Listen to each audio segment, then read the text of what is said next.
you were named in 2018 the America's greatest thinker in 2018. Yeah. So, I mean, bravo to you. Appreciate it. That's a very great accomplishment.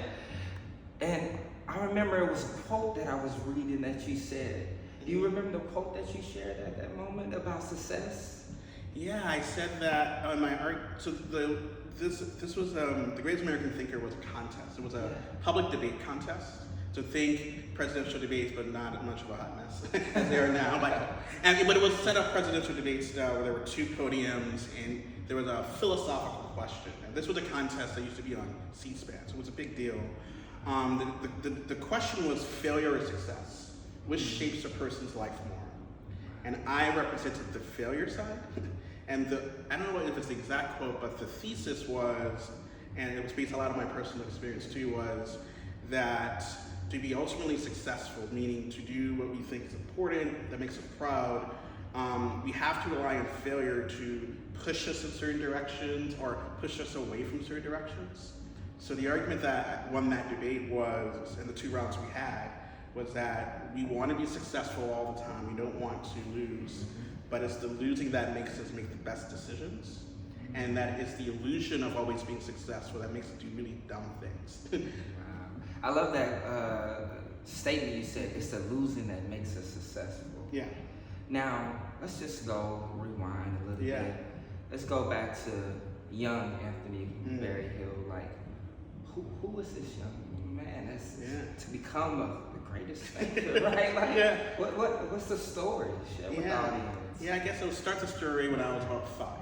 And I lived in lower Ninth Ward, New Orleans, which is was before Katrina, one of the most dangerous neighborhoods you had. Like, it was not unusual, and it was all African American, so it was not unusual for brothers and sisters to be killed every day. It was on the news all the time. The educational schools, the elementary school and the high school were even worse. Numerous amounts of sexual abuse, physical abuse. And if you were known as the smart kid, as I was, IQ tested, you had a life of hell. And I had a rough family life and all those things because, even the way I talk right now, right? I was talking like this when I was 6 years old because I was a super nerd, reading books. I'm like, I gotta get out of the hood. And I'm short, I'm overweight, I have no athletic ability, no music ability. I can only get out through books. So even as a young kid, I was that kid who was getting beaten up every day and all this other stuff. So I had to figure out really early that if I'm gonna get out, I gotta think my way through this. Right? I gotta keep my grades up. I can't get in a fight. I can't defend myself. I can't get suspended because I knew even at that early age, seeing other young African American males, that was the track that got them to that prison, school to prison pipeline. So that was me, and then a program that's called Summer Bridge, now called the Breakthrough Collaborative, they find students like myself, and they still do some God-saving work. They find kids in these kind of environments and say, hey, we're going to give you a supportive network, we're going to give you some summer courses to get up to grade level, and then we'll pull you out of those schools so that you can be in a more supportive environment. So for me, I went to a school called Isidore Newman, which is actually where the Manning brothers went. Hardest school in the state. And that's kind of where that hacking started coming in because I had to figure out on my own before we had Google, right? Like, all right, I'm in a class full of all white people, and they're speaking a new language with tests that are nothing, that you can't memorize your way through. How do you get through that? And the way I got through it just by reading everything I had, like how do I speed read? How do I translate what they're saying on these tests? So I came with a lot of those strategies for my own researching, based on this desperation to get out. And then so I did that, I went to there for middle school and then high school, and then I had this point where it's like, how the hell do I tell a college a life that I don't even understand how to explain it? Where one day, a good way to put it was my average day as a teenager was I would get up at 5 a.m., take 3 buses to get to the school because the inner city and the Garden District of New Orleans are really far away. Yeah. I'm tracking with you. It was rough. And then I would be at school until 4, and then I did debate as a student. That began the whole debating greatest thinker thing.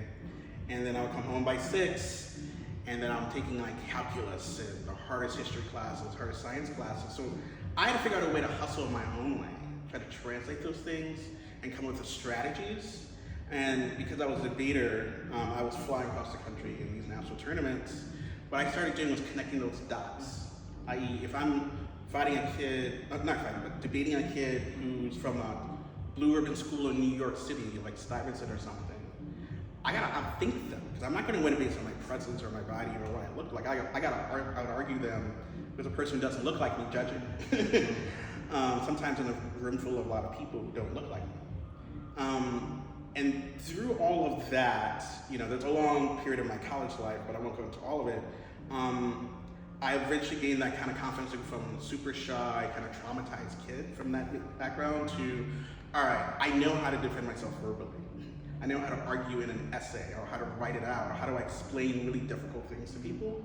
And in terms of the greatest American thinker, that was about, when I was doing that, it was like an essay contest. And then if you had the top 2 essays defending one position, they flew you down to have a competition. So it all kind of fit together, because I kind of made it all fit together. From young Anthony, who's being terrorized at home, my parents were like, why the hell do you do debate? You're not street smart, you're book smart, all that kind of nonsense, to kind of transforming that into like a way to not just get myself out, but also I've started seeing how that connects to women who are in STEM being treated like garbage by their math teachers, or people who are sexual minorities who are told they don't belong. I saw a lot of those connections, and in my life, I've been able to kind of transform that trauma into being able to tell people, I hear you, and here's how you get out of it.